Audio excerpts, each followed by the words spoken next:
Coach, if you'd like to start with an opening statement, and then we'll take questions for the players, dismiss them, and then you'll take questions. First, just want to thank God for this opportunity to come up and coach for this great university and coach these great young men. They came out and played with resilience. They was tough and played with heart, and it was pretty much a great game on our standpoint. We shot almost 62%, almost 52%, and held them to about 36%. So it was a well-played game by our guys. They was focused. They was determined to get to this championship game. And you know, we wouldn't have it any other way. Go through Cincinnati, team that we lost twice to, and also a great Temple team that we lost twice to. So we really want to savor this, but then go back to the hotel, get off our feet, relax a little bit, and get ready for the winner out of Memphis and Tulane. I also want to thank you know, our great band and cheerleaders and all our great fans for coming out and supporting us the way they did. We could feel their energy, and I think our guys fed off that, especially after playing 4 overtime games. They can feel our fans, and we want our fans to pack Amway Center tomorrow. Please raise your hand if you have questions for our players. This question's for Daniel. You guys obviously had that 4 overtime game. A lot of people were talking about you guys might be exhausted. You come out, had 19 points, 11 rebounds. Were you just guys feeling the momentum coming off of yesterday and confidence coming off of that game yesterday? Yeah, we was definitely feeling confident, you know, after a win like that, with the shot that Jalen made, it's real like a confidence booster. So we just wanted to come out here and just build off that game and then come out with more intensity like we did and just continue to keep building from that, especially going into the tournament. Question?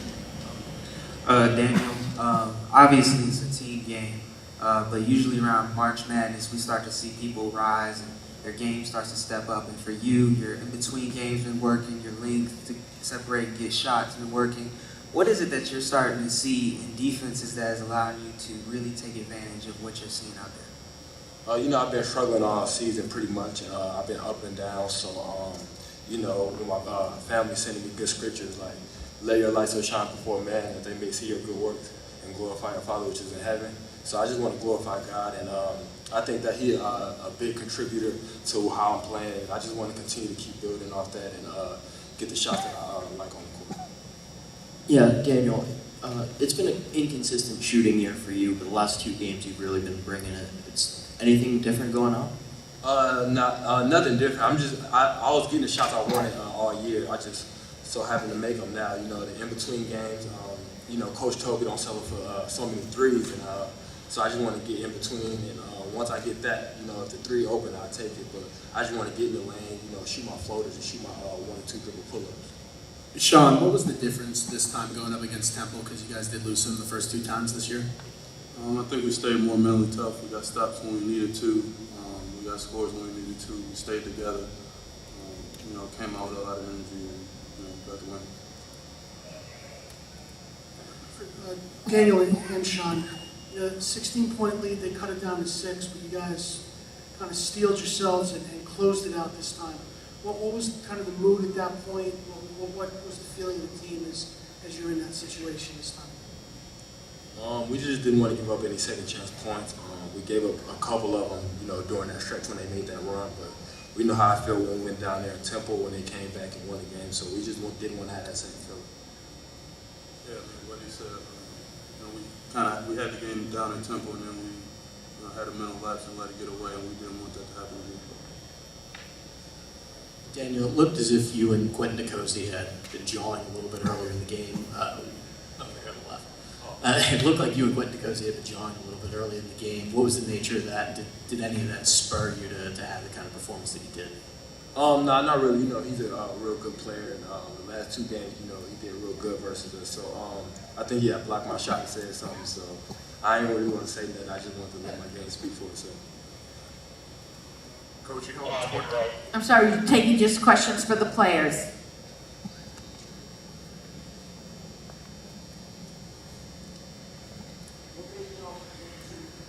Here's a microphone, sir. What made y'all want to go attend UConn University and play under Coach Kevin Ollie? What made you make the decision to play under a great coach? Well, me being a 5th-year transfer, and, you know, he contacted me right when our season was over. And I got a great vibe off the bat, and then, coming and taking a visit and being around the guys, I felt like we could do something special.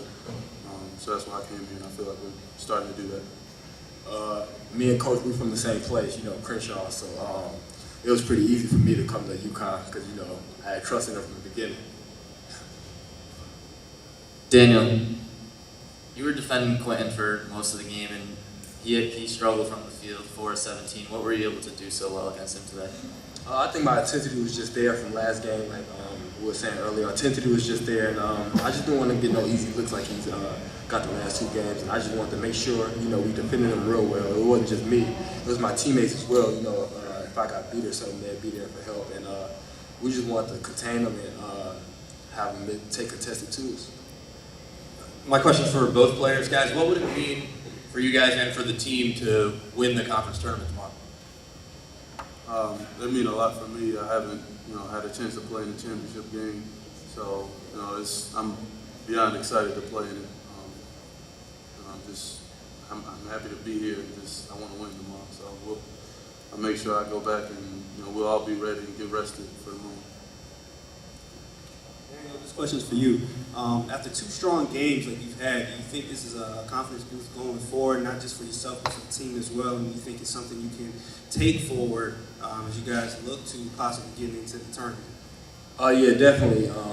Confidence boost, especially with the game yesterday going into overtime. Just having to make plays, and I came out here today and did the same thing, and my teammates found me, and I think going forward we'll be able to be doing the same thing that we've been doing the past 2 days. We'll take one more question if there are any for the players. Thank you, gentlemen.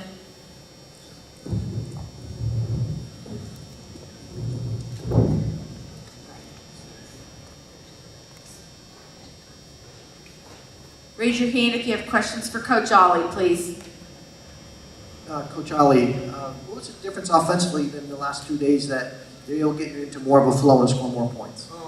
I think we're doing a great job of moving the basketball and not settling for the contested threes. We did that earlier in the season. And I just think our ball movement, I always talk about Gavin getting it to the 3rd side and the 4th side. And I think we just reversing the ball and then we attack it. We got some great playmakers, and Jalen has really given us a real punch with our offense, being able to get in the lane. He got 8 assists today and then 1 turnover. So he's playing a great floor game, and then we've spread some shooters out. And then, Daniel is becoming that go-to person that we need. When we need a bucket, we can get him to get his shots and get in the lane and get to his spot. So, we recognizing that, and I think everybody's playing at a high level. And we're sharing the basketball, and we can UConn shots, which is a great thing. Thank you. Hey, Daniel Hamilton, this weekend, what have you liked most about him basketball-wise, and what have you liked about him, I guess, mentally, psychology-wise? Calm. Understanding exactly what he needs to do on the defensive end, offensive end. You know how Daniel sometimes goes through those valleys sometimes where he loses a little sight of his man or have a little lapse. I just think he's been mentally strong and focused and determined to get the job done. And it's starting with his defense. I think he's doing a great job defensively on our assignments, and then, just getting him in the cage a little bit where he can come off a couple screens, getting into his areas. He's really stepping up, and this is what I always told you. I always say this: coaching is very, very overrated. Players make plays this time of year. You can draw up something, but they got to go make the plays, and Daniel's doing a great job of that. Meter's coming in and playing some great basketball, staying out of foul trouble, and everybody is feeding off each other. And what I wrote on the board today was like, just the thing. If you can't be worried about yourself if you're worried about your teammates on the left and right of it. And I think everybody's playing for each other, and I think that's a great thing. And our team is really feeding off of that energy. Kevin, you mentioned earlier the history you guys have had this year with your games against Temple and Cincinnati. In light of that, where do you stand on how the selection committee should view the American in terms of at-large bids or any sort of NCAA tournament bursts, in the next 24 hours? I just think we got a great group of teams. We deserving of a lot of at-large bids, and of course somebody's going to take a bid with the championship game here tomorrow. So, You know, I just love, you know, Cincinnati, their toughness. You can go down the list, Temple, you know, playing great basketball. They run out regular season, and, you know, Fred has done a great job. Tulsa, you know, they beat us down there. I mean, we just got, you know, from top to bottom, and even our, you know, the teams that's, you know, at the bottom are playing good basketball. So we're going to have a fantastic league. Mike Oresco is doing a great job, him and his staff, for promoting our great conference. You know, we love the American, and I think everybody in America should love the American too. Coach, team shot, Temple shot 28% in the first half. What were you telling your guys in the pregame when it came to defensive intensity? Just making them take tough twos. What really helped us, they took 23s and just made 4. Throughout the conference play, they've been taking and making 9 threes a game. That leads the conference.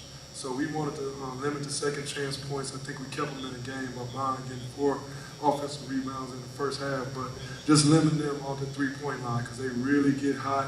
Coleman comes in and get hot. Everybody remember our game at Temple. We had a 12-point lead with 4 minutes to go, 5 minutes to go. They hit 3 threes in a row.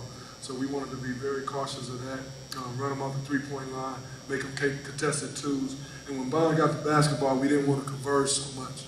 He's an excellent passer, and he finds those guys at the three-point line. So I thought we did an excellent job. And, you know, Rodney don't get all the credit, but I thought Rodney did a great job on DeCozy starting the game out. And then Daniel kind of cleaned it up at the end, but Rodney really set that tone with intensity, moving his feet, and then playing great basketball on the defensive end. Question? What makes UConn so good in the month of March? Because we've seen this for, you know, since Calhoun was here, you guys dominate the month of March. Yeah, you know, like I said, it starts with Coach Calhoun and ends with Coach Calhoun. You know, he's just a great man. He instilled that value into us, and, you know, he always told us to play our best basketball in March. And, you know, it's ups and downs, but throughout the season, he makes us tougher. And, you know, he's always done that. He's breathed that into me. And I just want to be playing our best basketball now. And like I say, I don't get too discouraged over the bad days. You know, bad days are days of experience, and good days bring happiness. So I don't really get down. You know, it's momentarily I get down, but I'm always positive because I know these days is going to build us if we just stay together. And I think everybody is witnessing that, but we still got one more game left. We've been in the championship the last 3 years here, and, you know, hopefully third time is a charm, like everybody say. Question? Coach, at the beginning of the season, I asked you a little bit about Larry Brown and, you know, kind of the connection that he had with his players. And you talked about how down the stretch you want that same type of connection with your players. After a game like Temple, where, you know, you have to heavily rely on them making plays and overcoming their adversity, do you believe that, you know, they can continue that, and how comfortable do you feel with them now? It's a process to build trust with your team. So, I mean, I thought we had a great connection going in the summer, and of course we had 2 fifth-year seniors that came in and probably didn't want to, you know, step on anybody's toes, so they was cautious to lead a little bit. So we had that. Rodney was coming in; he's a transfer, so we had some dynamics that we had to continue to work through. But, you know, I thought our guys did a great job standing together through. I told you those valley times is when you need to, you know, still praise and still stay connected. And, you know, we learned in those valleys, and a lot of people don't learn in valleys. They give up and they give in. But when we're in a valley, we learn from each other. And this team never separated. They stayed together. You know, they laugh together. You know, and they cry together and they play hard together. And, you know, everybody see this. And one thing we did the whole season, we played defense. Our offense been sporadic a little bit. Daniel's been up and down. Rodney's been up and down a little bit. Amita's been hurt for 11 games. So our defense always stayed pat, and that's what we hang our hats on. We'll take one more question. Could you describe a little bit the defensive game plan against Inichionia? He's been a very difficult matchup for most people in this league. We are going to read everything with him, and when we say red, that means we're going to switch. We pretty much switched 1 through 4, and then late in the game, when Sean Miller was at the 5, we switched 1 through 5. I think he gets a lot off his pick and pop, so we wanted to eliminate that. He's done a great job this whole season finding his spots, but we wanted to make everything difficult. I took Sean out the game real early because he got 2 open looks without putting the ball on the floor. And we always want him to put it on the floor and drive. But, you know, he's an excellent player. our coach of the year in this conference, Fran Duffy. I got so much respect for him. The job he did with that team, they had everybody, different guys step up every night, and he always had those guys fighting. So, you know, it's a great win for University of Connecticut. We're going to soak this one up, and then we're going to be ready for the winner of Memphis and Tulane. Thank you.